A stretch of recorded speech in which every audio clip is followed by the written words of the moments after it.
I've built this report using the Power BI desktop and I'm ready to publish it into the Power BI service.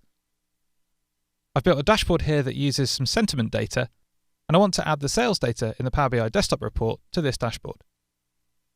I can do it straight from within the Power BI desktop. All I need to do is come to the ribbon and click this Publish button. I'll be prompted to save my changes, and then I need to sign into Power BI. Now the Power BI desktop file is going to get uploaded to the service, and I'll get a notification when it's done. I can even open it directly from here, and it will just take me to a browser page where I can see exactly the same report with all the same visuals on it. And if I want to start pinning this to dashboards, all I need to do is select the visual, hit pin, and I'll see those tiles appear on my dashboard as well. If I make changes to that report, or even refresh the data from within the Power BI desktop, all I need to do is go through the same publish steps, and everything will get refreshed here in the service.